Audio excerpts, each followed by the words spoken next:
Lovely. Okie dokie. So this presentation is called Your Mobile Phone is the Weakest Link. And I'd like to run through a little bit about how we got to using mobile phones so much, and how over the last century telephony has changed tremendously. This picture, which I think is very Downton Abbey, but it really struck me when I saw this. What a beautiful piece of kit this was. I mean, that is design excellence, isn't it? It's really, really timeless, and something that was obviously produced to last. I don't know what the lifespan of something like that would have been, but my guess it would have been 20 years, not 2. And that was in the days when telephony was for the few, not for the many. My first recollection of telephony was on this sort of phone, and I'm sure that'll be familiar to many of you. Do any of you recall, as a child, being taught to answer the phone by your parents? Yeah, I do, yeah. I mean, still to this day, I can remember I was taught to pick up the phone and say, Ravensbourne 4465, Judith speaking. And those sort of like courtesies have rather gone over the years, which is a terrific shame. But again, those phones, I think, were probably had a lifespan of 15 or 20 years, and you only tended to change your phone if you moved house, in my recollection. So there we are. This is the progress that we've made to something very disposable. When I look at these, I think, yes, I have had, you know, phones that look like pretty much all of these over the years, and earlier ones that didn't even do text messages, and of course later ones. So that this photograph, I think, is probably only a snapshot of a 5-year or maybe 8-year period of phone technology. But this is the dream, isn't it? This is why people are very hooked on their mobiles, because you think, yes, I can be out and about in the city and I'm going to be available to my clients all the time. And yes, I'm going to get that big deal, and everything's going to be just perfect, and my mobile phone is going to enable me to do this. That's the dream. Or maybe this is your dream. When I looked at this picture, I thought, yes, that's the dream. You have your phone in your top pocket, and then you lean over and it drops into the river. That would certainly be my experience of phones and water. But again, we're thinking that our phone is giving us freedom. We've been taught by the big phone providers that, you know, these should be our dreams of mobile connectivity. Or even this one. This picture makes me laugh because it's just, it's what so many of us women wish we could be, you know, sort of creative in sort of organized chaos with, and just calm, and everything's wonderful. But again, in my experience, that cup of tea would probably spill over, and that sort of chaos actually would get me deeply, deeply stressed. The untidy desk, I don't think. I need my to-do list. But what I'm suggesting is those are the dreams that we're fed, but in actual practical application, my experience of receiving calls from mobile phones is much more like this. You are struggling to hear what people say, connections are dropping out, and I just can't, comparing the call quality between a mobile phone and a landline or internet telephony, they're just off the scale. I would give mobile phones a score of 3 out of 10, whereas other forms of telephony, the signals are crystal clear, and I'd give them a 9 out of 10 most of the time. So the reality is that mobile phone signals and trying to deal with people on poor mobile phone signals is actually very, very stressful. I would say a pet bugbear of mine is that people call in with poor signals, and you offer to phone them back and they don't know their phone number. I mean, this is all just, these are the things that cause stress in my business. People not knowing their own phone numbers. And also, when you ask people to spell things, because of the fact that the connection is very poor and you're wanting to get things right, you're wanting to be accurate, people don't know how to spell things using the phonetic alphabet. So again, you get your M's and your N's confused, your P's, your S's and your F's. I think as a matter of courtesy in the business world, we should encourage people to become familiar with how to spell something out phonetically. Because if we do insist on using mobile phones, struggling to hear what people are saying is one of the huge irritations. And I would suggest that I know that if somebody is calling me and wanting to do business with me and is using a mobile phone and I can't hear what they say, it is just giving me an absolutely diabolical impression of their business and their professional being.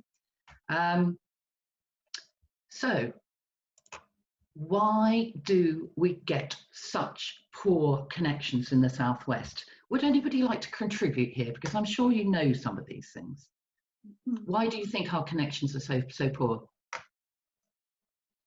I think we've got a poor infrastructure sometimes where actually Openreach haven't invested in good communications. And secondly, obviously, there are mast issues. I wish the industry would work together to be able to obviously make that work better. I mean, there's supposedly doing that, but I think it is coming on and it's coming to get better. You know, 5G is coming, 6G is coming. And I know I've noticed companies doing backup broadband now from the 5G service on mobile. So hopefully that will make things work better as well. Okay, I would say certainly in the countryside where we are, we're lucky to get 3G at the moment, you know, and patchy 3G at best. So that's, but undoubtedly, I mean, these are the reasons that our phone signals are so poor. It's our countryside and the fact that we're relatively sparsely populated. So the phone providers are not motivated to give us masts that will give us good signals. I think it's useful to compare mobile phone signals with the FM radio signal, in that, because they both come from masts. And if you remember, in years gone by, our little FM radios, you had to twist them and turn them and, you know, put them on the window at the right angle to get a signal. And this is what's happening with mobile phones. It's only with the advent of digital radio that is using the internet for its signal that we're really is, you know, things have improved. And now the clarity of digital radio is a joy, isn't it?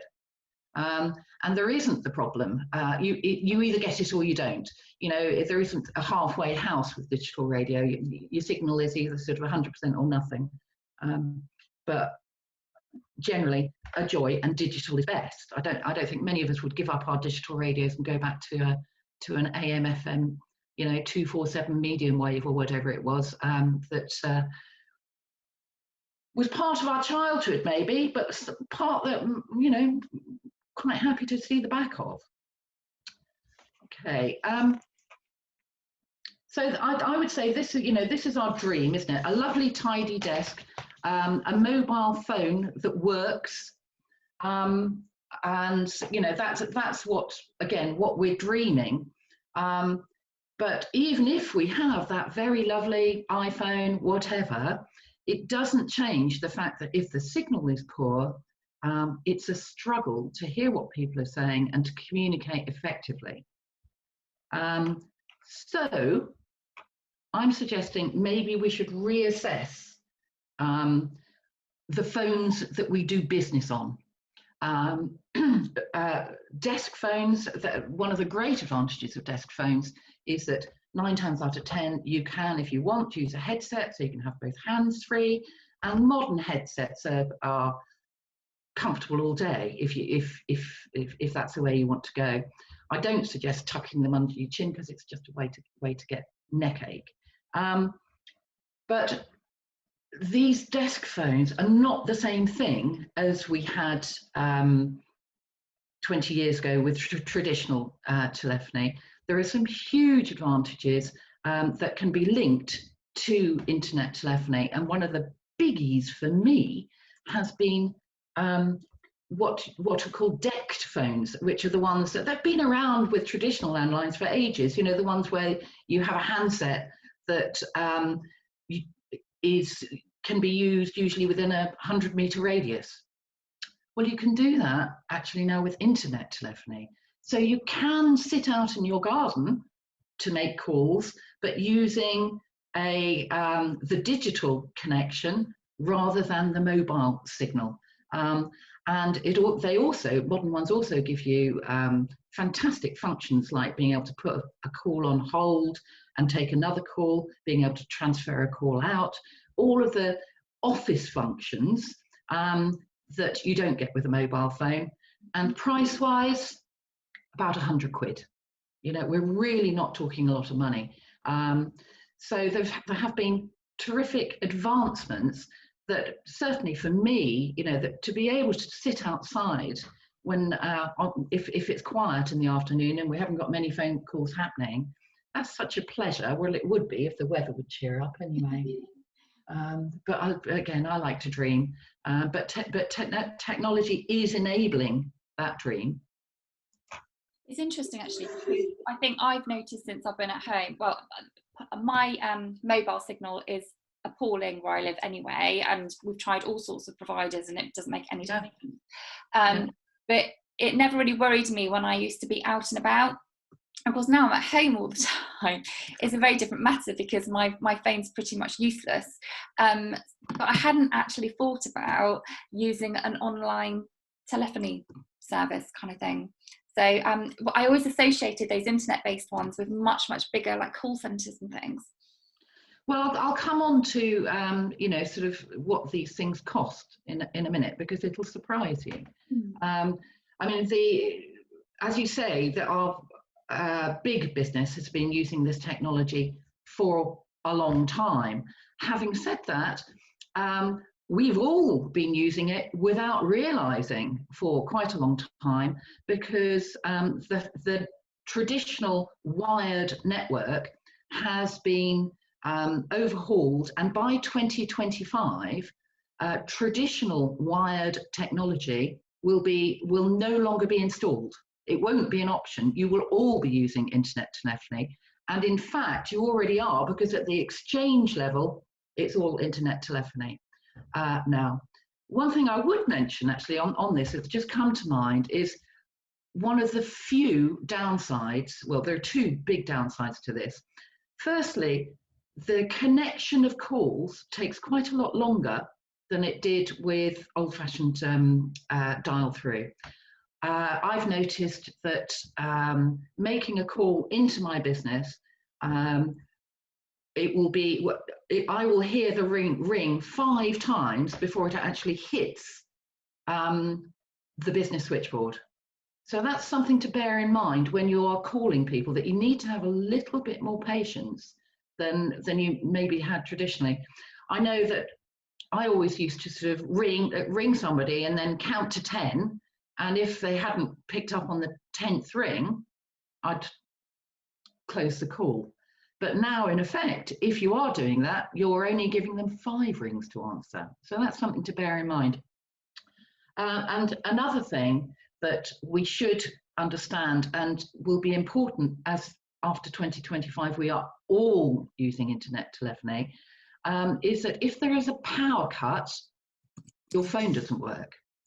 Now, well, obviously your mobile phone will work, but if you have people in your family who are vulnerable, and who don't have an internet connection, who may be elderly, like my elderly mother, the Ofcom has made it, by law, the telephone companies are going to have to provide a solution to vulnerable people that is not reliant on electricity. So watch that space and keep yourself informed, and just look out for that in the newspapers, and then push your provider to support your elderly and vulnerable. Okay. But yeah, I mean, this technology, when we first got a quote for traditional telephony to do what we do, which is answer calls for about 70 local businesses, the first system that we had installed cost us about £9,000. Now the systems that we use to set it up from scratch, with all the with phones for 5 people, and all everything that you need, would be less than 900. So we're talking about a huge reduction in price. And to set this up for an individual, you would be talking about probably about £15 a month. So this, you know, this has come of age in terms of its affordability, and the prices are only going to go one way, and that's down. And because the calls are routed over the internet, the actual call costs are massively reduced or free, depending on the kind of deal that you've got. Okay. So let's just talk about another thing that really strikes me about mobile phones and business. Well, a landline, when I see a business with a strap line that includes a landline number, it says to me, this business is here to stay, they're probably well resourced, they're probably going to answer their call, and they're not afraid to put themselves out there and provide, you know, good customer service. I'm afraid when I only see a mobile number, I think it just sort of sets off some alarm bells for me when I'm dealing with a business. I think, really, how many people are here? Because that one mobile number is just one person. How are they resourced? And if I can't get hold of that person, am I going to be able to get hold of anybody? So the landlines say I'm resourced. In my opinion, using a mobile as your primary contact number is sending some signals to your potential customers that you may not be wanting to send. So landline numbers, let's talk about that, because has anybody been told in the past by BT that because you're moving house or moving premises, you can't take your landline with you, your landline number? Are you familiar with that BT tactic? Well, it's not true, but they are still saying it in 2021. But in fact, again, just like you can port your mobile number from provider to provider, you can port your landline telephone number from provider to provider. There are one or two minor caveats on that, to do with if it's in a range of numbers that somebody else owns or something like that. But 99 times out of 100 for a small business, you'd be able to move your number. And then you have the option to actually get rid of the landline part of the contract and put that number on the internet. And that means you can then point that number wherever you like. And it also means that you can rent a number, a Bristol number or a London number, without having to have a Bristol or a London landline. So again, in terms of marketing communications, you have terrific options. And we're talking here on rentals, £4 a month. This is not big beer. So if you just wanted to do that and improve the image your business is providing, without going the whole hog and using internet telephony, that would be an immensely affordable simple way to raise your game. And then putting it on a platform like Gradwell, which we've used for 15 years, the solution can then grow with you as well. You can go from just having a number to having a number and an internet phone to having a number and several internet phones that you can connect to each other. And again, we're talking small money here. A multi-user rental for that sort of agreement, including the line, is about £16 a month. So, small beer. So you don't need a landline, but obviously you need internet. But you don't need the kind of package that gives you a landline as well, because you can do it all through the internet. You can receive calls via your laptop, via what have I put here? I can't actually read my own slide here. Oops. How do I go back? Let's try. You should, at the bottom, you should see those greyed out things. I think if you go to the bottom far left. Thank you. That's it. Okay. All right. I can't see anything now. Can you? No. Try it again. See if you get onto different. No, it's not liking that, is it? Well, that's okay. I will just run through a couple of other points. So with internet telephony, you can use your laptop, you can use a corded desk phone, you can actually divert to your mobile but then you have the problem with the last bit being using a mobile signal, or indeed you can use TelePA. You can point your calls to a business like TelePA, which will mean that we're there, and we then use our more sophisticated telephony to help direct all of those aspects of your business.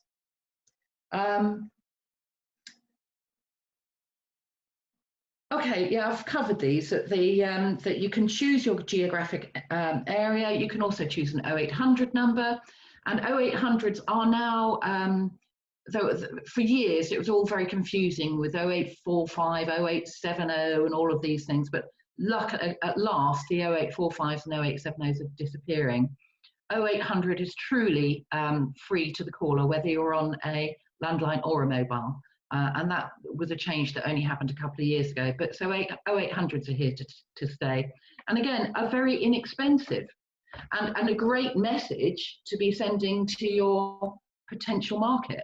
That we care enough not to charge you for your call. We will take that charge, which is pence, not pounds. So finally, just a little bit about TelePA, who we are, and how what we do can benefit your business. Obviously, we can answer your phone calls when you can't. Managing inquiries, we can use your CRM if you want us to. And the key things is that opportunities aren't lost. Every call coming into your business the detail is retrieved, it's sending out a really positive message about customer service. And our customers who get sales inquiries, the problems they usually have is too much business, not enough, because they have so many leads because of the fact that they're not having leads drop because of being pointed to mobile phones. Another reason that a lot of people use this is because they like working without interruptions. They don't want their phone ringing, but at the same time, not answering your phone is a short way to alienate people. But if you're a software developer or doing something technical, or up a ladder or up a tree, you really don't want your phone to ring. So TelePA, our core business is doing this for you, and then conveying information by prompt, accurate messages, working to your brief. We are a small business. We support a small business client base, and we enjoy working to an individual brief. It's not one size fits all. We're a niche provider at the end of the day. We don't want to be a call center. We have very little in common with a call center, but primarily the customer experience is very different with TelePA than it is for a call center. So that's it actually. You can find out more about TelePA at telepa.co.uk. I did just want to mention that if you would like to keep in touch with what we do or to talk telephony, my email is jcl@telepa.co.uk. Drop me an email and then I'll make sure that you're on our MailChimp email list. We won't bombard you. We'll maybe send you half a dozen, maybe 8 emails a year. But you will keep in touch with telephony and what we do by doing that. And we would love to have you opt into that if you'd like to.